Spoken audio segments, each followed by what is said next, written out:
Hi children, good morning. Welcome back to our session. So what's our topic children? Getting to know plants.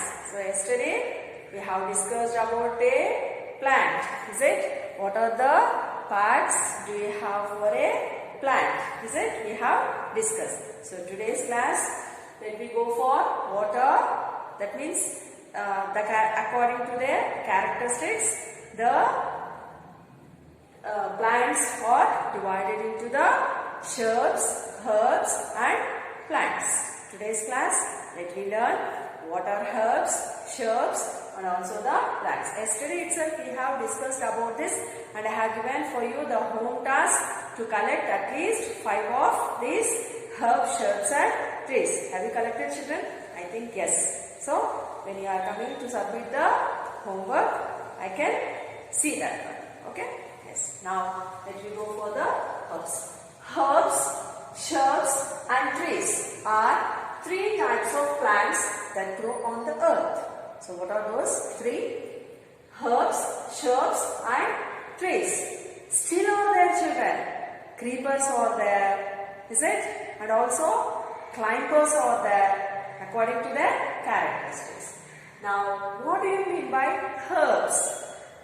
Herbs are the smallest non-woody plants which lack branches. Non-woody plants which lack the branches. That means, example, if you take this plant, for this plant there is no woody.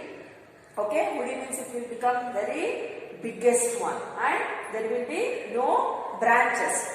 For this, it's a small flower plant. For this, there is no branches. Like this plants we call it as herbs. So for example, we can go for tomato, radish, sunflower, still many are there, etc. So still many are there. These are the examples for herbs. Next, what are shrubs?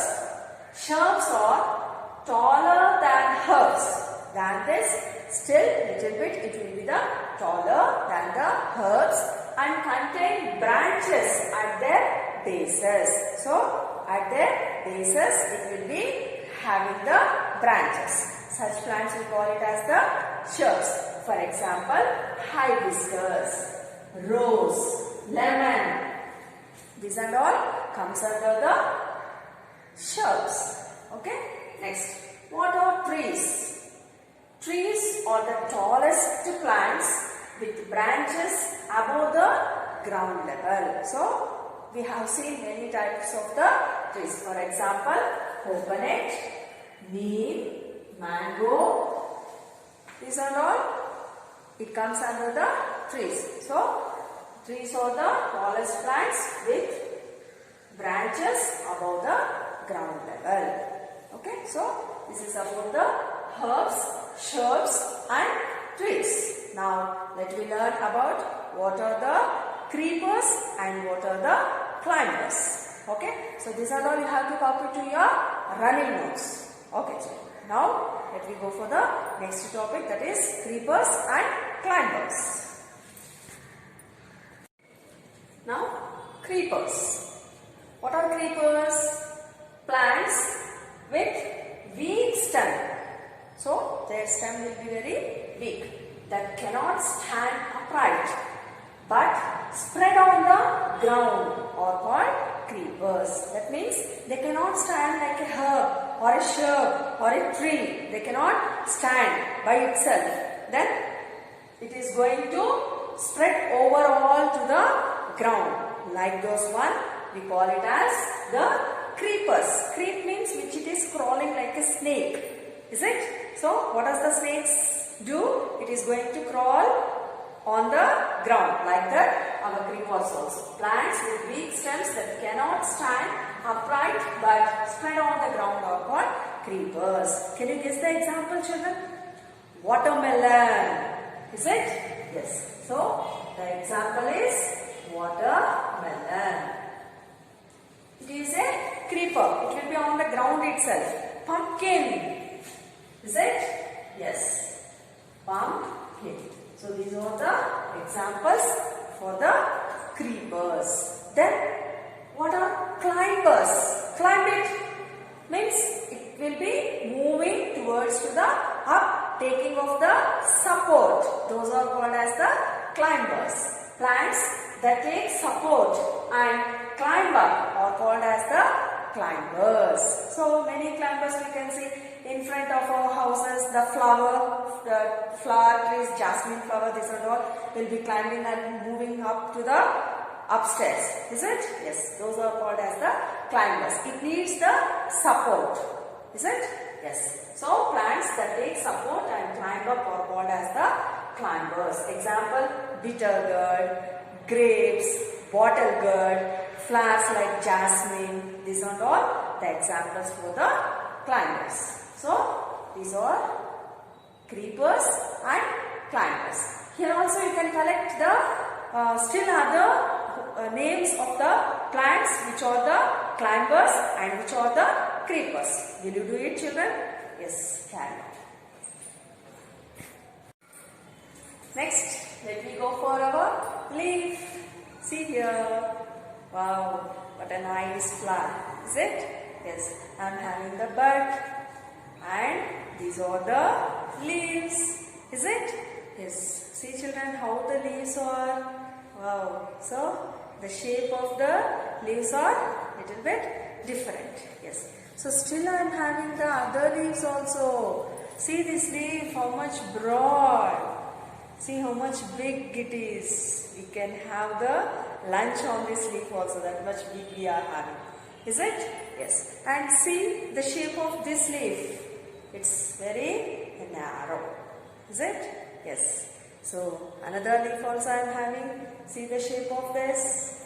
Is it? So for the different types of the plants we can see the different types of leaves. Now let me go for what are the parts which it is having for the leaf. Let me see now. Now here we are having the stem. Yes, I can take this one and I can show the stem for it. So here the stem it is having, for the stem we are having the axil. So this part we will call it as the axil. You can observe here the axil part. Okay. So for this we are having the leaf stab. What we call leaf stab, that is nothing but petiole. This one. This. For the leaf what it is having, this one we call it as the leaf stab or the petiole. Then come to the leaf part. So here we are having the veins. You can see children the veins. That means the lines which it is present for this. Yeah. So see here are so many are there. So these are all we call it as the veins which it is having in the middle. Yeah. For this leaf you can observe more. So here we are having the veins. Is it? Backside also it's having the veins for us. And these edges. See how design it is. And for this leaf also we are having the edges. So what we call for that? Lamina or leaf blade. Lamina or the leaf blade. And see the middle one, it's very straight for this leaf. And for this leaf, see the middle which it is passing through the leaf stalk. That middle one we call it as the midrib or we call it as main vein. Main vein. And see this end, the end one we call it as the tip. What is this? It's the tip. Is it? Yes. And in the middle, that is the veins which we are going to see for this veins. If you observe me, keen observation, you will be having like this, what is that, like the graph-like structure children. So here I can see clearly. Take a leaf. You also take a leaf and observe the lines which it is present between of these two leaf blades. Sorry, not the leaf blades, and what we call between the veins. If you observe, we can see this one. That one we call it as the leaf venation. So we can see the leaf venation here. And both sides will be having. Back side you can see very clearly children. Yes. So the back side, that means if it is having the front and the back, both means we call it as reticulate. What we call reticulate. So these are the parts which we can observe for a leaf. Have you understood? Yes. Now try to draw the diagram of leaf, and you also should mention the parts. This is yours today's home task. What is that? Draw a neat label diagram of a leaf. I think you are going to do it. Or you can do a small activity also, children. Take a leaf and make it to dry. Dry means don't throw outside. Like this as it is, keep it in your book. After 3 days, it will be dried very easily. Then you can paste this leaf to your book and easily you can mention the parts. Okay, so let me end up today's session. Tomorrow with a new topic, I'll meet you.